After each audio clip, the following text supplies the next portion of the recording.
Hello, viewers in YouTube. We are going to talk about a couple of things today. Every one of these cars run into the same issue with them. Suspension, okay?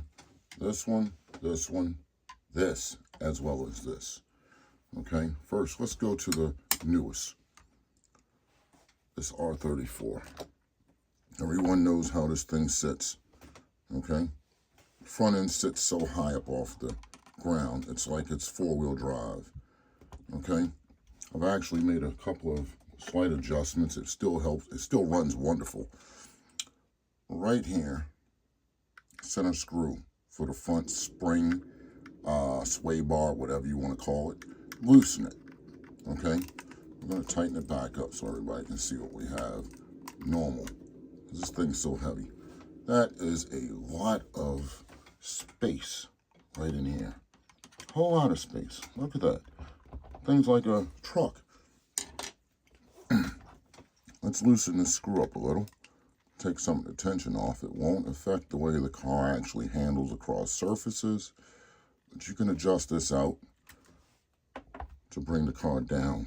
You still have suspension play. Tighten it up a little to get a little more.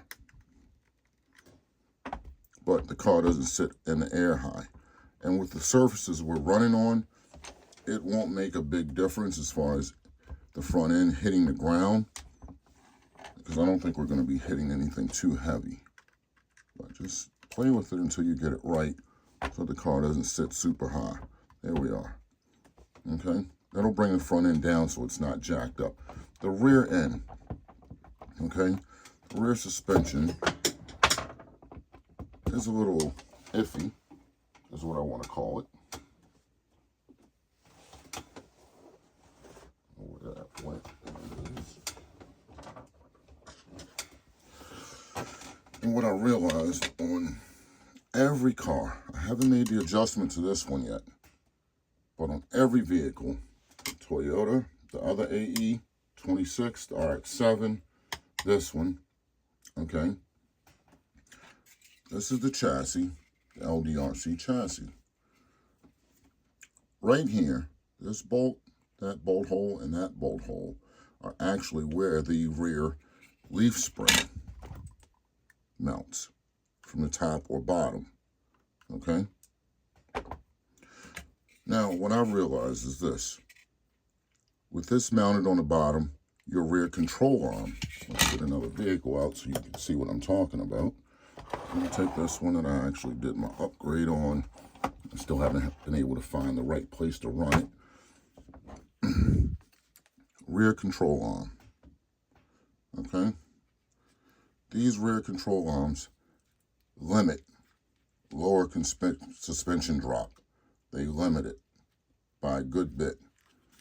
If you take a razor knife, something, and cut that little notch out where they have the mark for the, I guess what, as for the suspension or spring to actually lay, trim that off on this side. Doesn't matter on the other side because none of them had this problem, all right? But nevertheless, I have done rear shocks, okay? Springs. Aftermarket, these are friction dampers from AliExpress. I'll list a picture or something. They actually do work. They give it somewhat decent rear.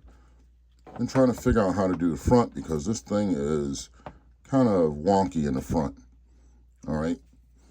To mount the factory springs, like the ones that I put on the RX-7 in one of my first videos, they actually fit, but they limit your steering on this car because of the way that the lower control arms are made. So I've been trying to figure that out. But basically, this is what I have. Like I said, these are from AliExpress. They're like $3 for a set of 4, all the hardware, okay? These things, they don't have a whole lot of travel at all, not a lot of travel. And what I had to end up doing was taking the shock apart, the whole thing, putting a piece of a plastic straw in here to actually allow the shock rod to move up and down properly after milling the head of the shock rod down. Took some time with a file and a drill. Okay? Wasn't worth it. And these are basically not going to work.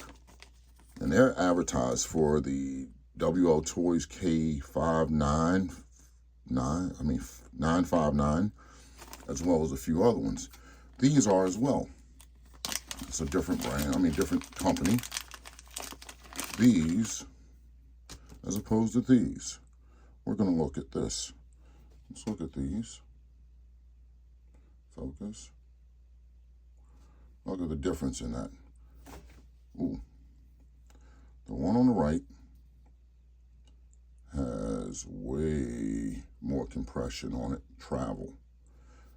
These were about $9.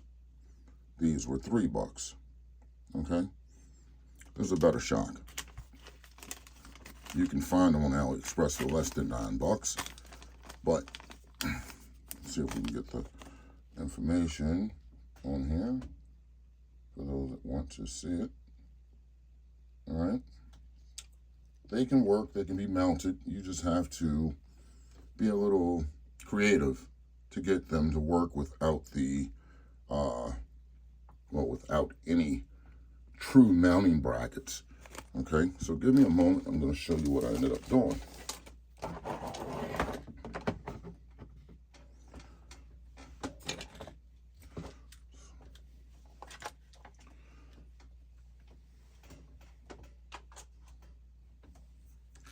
Okay. In the rear, I had to make a plate. I tried it with wood. I tried it with styrene. I made a metal bracket. Okay, it's not 100% straight. It's actually level on the car, but it doesn't look straight. I had to make a bracket to hold the shocks in the rear. Okay, to position them in the best place so they're not rubbing on the control arms or whatever you want to call them. All right. Bolt and screw them into the bulkhead for the engine, and they actually work.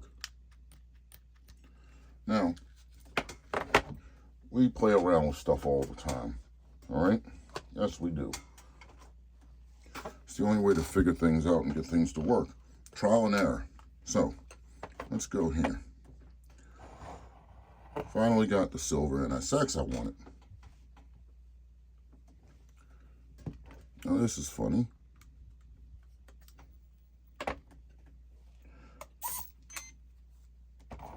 This has everything, all the normal functions, the gyro, everything. But what I did was this. If you look at the car,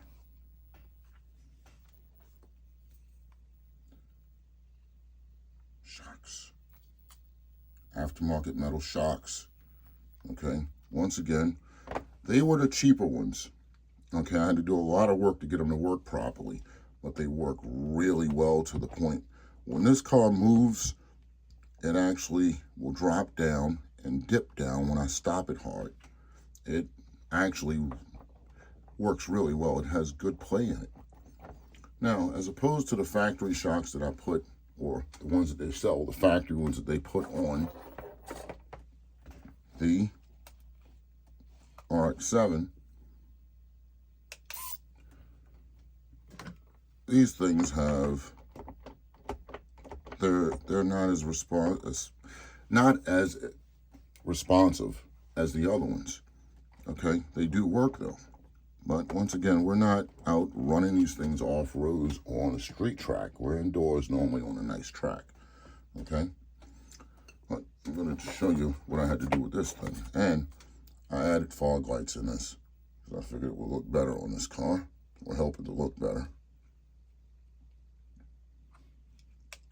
So let's shut this down and take it apart so I can show you what we have.